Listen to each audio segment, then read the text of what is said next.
নমস্কাৰ বন্ধুসকল, মই হিৰেন। আজি এই ভিডিঅ'ৰ উদ্দেশ্য হৈছে আপোনাৰ জন্মলগ্ন তালিকাৰ পঞ্চম স্থানত বৃহস্পতি দেৱৰ উপস্থিতিয়ে আপোনালোকক কেনেধৰণৰ ফলাফল দিব তাৰে সম্পূৰ্ণ তথ্য আপোনালোকক এই ভিডিঅ'টোত আগবঢ়াইছোঁ।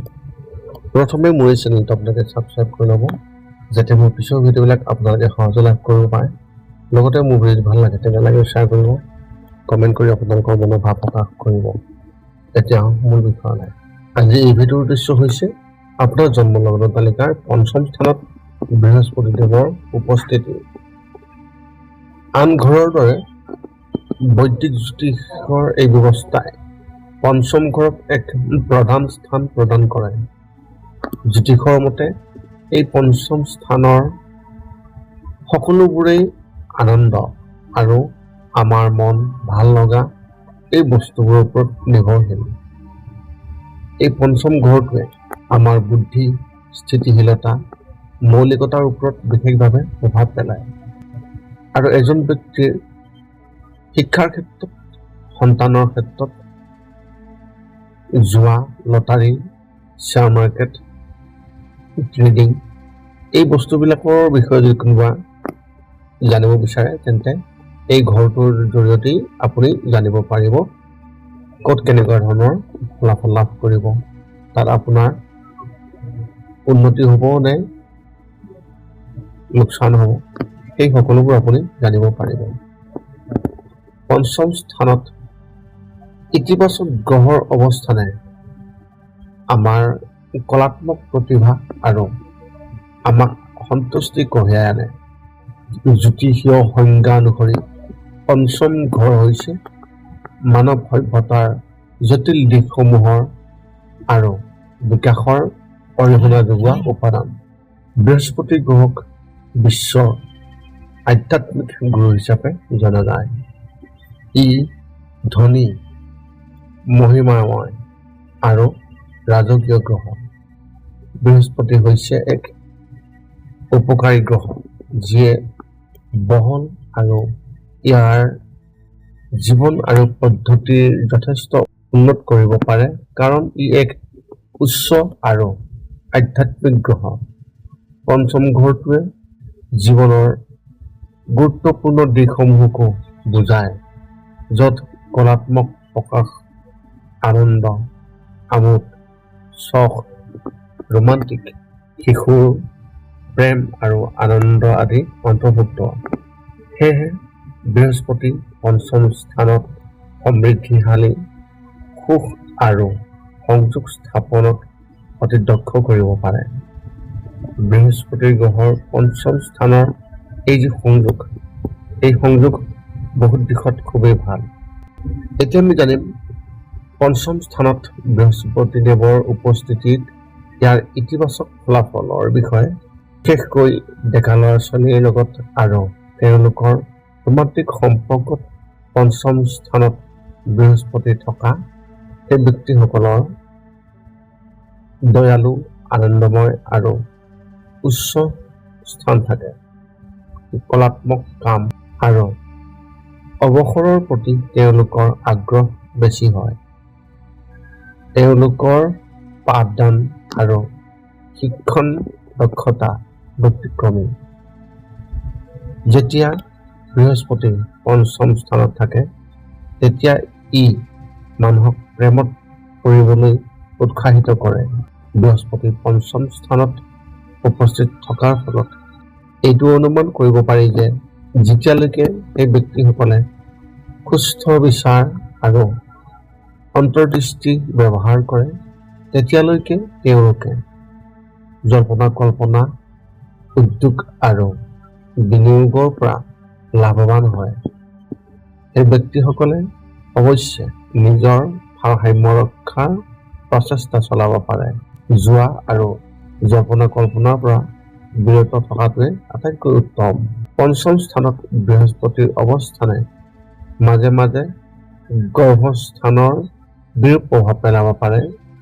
পঞ্চম স্থানত থকা বৃহস্পতি আৰু সেই বৃহস্পতি দেৱৰ যি ফলাফলৰ ক্ষেত্ৰত এই ব্যক্তিসকলে হয়তো নিজৰ জ্ঞান আনক, বিশেষকৈ যুৱক যুৱতীক প্ৰদান কৰিব বিচাৰে।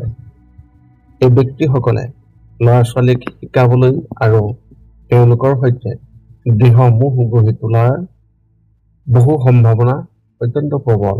এই ব্যক্তিসকলৰ বাবে শিক্ষকতা এক অতি উপযুক্ত বৃত্তি, কাৰণ ইয়াৰ দ্বাৰা আত্মপ্ৰকাশৰ সুবিধা হয়। লগতে পঞ্চম স্থানত বৃহস্পতি দেৱৰ উপস্থিতিয়ে সন্তান জন্ম দি আনন্দ লোৱাৰ কিছু উপায় দিব পাৰে। বৃহস্পতি গ্ৰহ যদি পশ্চাদমুখী হয়ও এজন ব্যক্তিয়ে নিজৰ দক্ষতাক অতিৰঞ্জিত কৰিব পাৰে, যাৰ ফলত তেওঁ ভুল বিচাৰ আৰু অহংকাৰৰ সন্মুখীন হ'বলগীয়া হয়। পঞ্চম স্থানত থকা বৃহস্পতিও দৃঢ়তাৰে ক'ব বিচাৰে যে এজন ব্যক্তিৰ নিৰ্ভীকতাই তেওঁলোকৰ বেছিভাগ পৰিস্থিতিতেই উপকৃত হয়। তেওঁলোকৰ কলাত্মক সাধনাই তেওঁলোকক জীৱনৰ লগত সক্ৰিয়ভাৱে জড়িত কৰি ৰাখে। যেতিয়া তেওঁলোকে বন্ধু বান্ধৱ আৰু পৰিয়ালক মনোৰঞ্জন দি থাকে, তেতিয়া তেওঁলোক সুখী হয়। মানুহবোৰ নিজৰ প্ৰাণৱন্ত চৰিত্ৰৰ বাবে ঘূৰি আহিব পাৰে। তেওঁলোকে মনোযোগৰ কেন্দ্ৰবিন্দু হোৱাৰ অসাধাৰণ জ্ঞান থাকে। এতিয়া আমি জানিম বৃহস্পতি দেৱৰ এই পঞ্চম স্থানত নেতিবাচক প্ৰভাৱৰ বিষয়ে। ব্যক্তিসকলে মাজে মাজে বাকজয়ী হ'বলৈ আৰু পৰিস্থিতিৰ দায়িত্ব ল'বলৈ ইচ্ছা কৰিব পাৰে। নিজৰ কাম কাজ অব্যাহত ৰখাৰ আগতে তেওঁলোকে নিশ্চিত হ'ব লাগিব যে তেওঁলোকে আনৰ ওপৰত কোনো বিৰূপ প্ৰভাৱ পেলোৱা নাই। আন মানুহে কথা কওঁতে তেওঁলোকে মনোযোগ দিয়াটো অত্যন্ত প্ৰয়োজন। কোনো কথাত নিশ্চিত নহ'লে দ্বিতীয়টো মতামত লোৱাটো অত্যন্ত ভাল।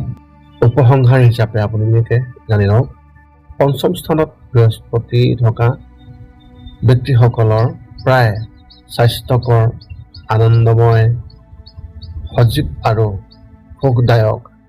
বেছিভাগ সময়তে তেওঁলোকে বন্ধন গঢ়ি তোলাত পাৰদৰ্শিতা দেখুৱাব পাৰে। তেওঁলোকে অৱশ্যে নিজৰ ইগোৰ প্ৰতি সাৱধান হোৱা উচিত। তেওঁলোকৰ ইগোৱে তেওঁলোকৰ বাবে এক ডাঙৰ সমস্যা আৰু প্ৰত্যাহ্বানৰ সৃষ্টি কৰিব পাৰে। এতিয়া আপুনি সকলো তথ্য লাভ কৰাৰ পিছত এই 5টা কাম কৰিবলৈ আপুনি যিমান পাৰি চেষ্টা কৰক। সৰ্বপ্ৰথমটো হৈছে আপুনি আপোনাৰ শৰীৰটো সুস্থ কৰি ৰাখিবলৈ দৈনিক যোগাসন কৰক, য'ত মূলতঃ 10 মিনিটৰ বাবে ওমকাৰ মন্ত্ৰ, 10 মিনিটৰ বাবে কপালভাতি আৰু 10 মিনিটৰ বাবে অনুলোম বিলোম। ইয়াৰ লগে লগে আপোনাৰ শাৰীৰিক আৰু মানসিক স্বাস্থ্য একেবাৰে নিখুঁত হৈ থাকিব। 2 নম্বৰটো হৈছে ৰাতি শোৱাৰ আগতে নিস্তব্ধ আৰু নিৰ্জন ঠাইত 10 পৰা 20 মিনিট ধ্যান কৰিব লাগে। ইয়াৰ দ্বাৰা 2টা উপকাৰ পোৱা যায়। এটা হ'ল আপুনি ভাল টোপনি পাব আৰু দ্বিতীয়টো হৈছে পিছদিনা আপুনি সতেজ অনুভৱ কৰিব। ধ্যান কৰি থাকোঁতে মধ্যমীয়া শব্দৰ শান্ত সংগীতো আপুনি শুনিব পাৰে। 3 নম্বৰটো হৈছে প্ৰতি মঙ্গলবাৰে পুৱা নিশ্চয় হনুমান চালিচা পাঠ কৰক আৰু হনুমান মন্দিৰ দৰ্শন কৰক, নতুবা আপুনি বিষ্ণু মন্দিৰ দৰ্শন কৰক। ইয়াৰ দ্বাৰা আপোনাৰ আৰু আপোনাৰ পৰিয়ালৰ যিকোনো সদস্যৰ সংকট দূৰ হ'ব আৰু সদায় সুখ আৰু শান্তি থাকিব। 4 নম্বৰটো হৈছে ঘৰৰ বাহিৰত গৰু আৰু কুকুৰক প্ৰতিদিনে আপুনি পাৰিলে খাদ্য খুৱাব লাগে। খাদ্য খুৱাওক আৰু যদি পাৰে চৰাই চিৰিকটি আদিকো খাদ্য আৰু পানীৰ যোগান ধৰক। এই পৃথিৱীখন যিমান আমাৰ সিমানেই সিহঁতৰো। নিতৌ ইহঁতক খুৱাই আমি তেওঁলোকৰ পৰা এক আশীৰ্বাদ লাভ কৰিব পাৰোঁ আৰু আমাৰ ওপৰত থকা গ্ৰহবোৰৰ কুপ্ৰভাৱ দূৰ হ'ব। সদশেষত 5 নম্বৰটো হৈছে আপুনি পাৰিলে মাজে মাজে চৌপাশৰ দুখীয়া ব্যক্তিসকলক আপুনি পাৰিলে সহায় কৰক আৰু ভোকাতুৰ ব্যক্তিসকলক আপুনি পাৰিলে খুৱাবলৈ চেষ্টা কৰক। এই আছিল আপোনাৰ জন্মলগ্ন তালিকাৰ 5ম স্থানত বৃহস্পতি দেৱৰ উপস্থিতি। তাৰ ফলত আপুনি কেনেধৰণৰ ফলাফল লাভ কৰিব তাৰে সম্পূৰ্ণ বৰ্ণনা আপোনালোকক এই ভিডিঅ'টোত আগবঢ়ালো যদি মোৰ ভিডিঅ'টো ভাল লাগিল তেন্তে লাইক শ্বেয়াৰ কমেণ্ট কৰিব চেনেলটো ছাবস্ক্ৰাইব কৰিব যাতে পুনৰ অন্য এটা ভিডিঅ'ৰ জৰিয়তে আপোনালোকৰ লগত সম্পৰ্ক ৰাখিব পাৰোঁ পুনৰ লগ পাম অন্য এটা ভিডিঅ'ত আজিলৈ ধন্যবাদ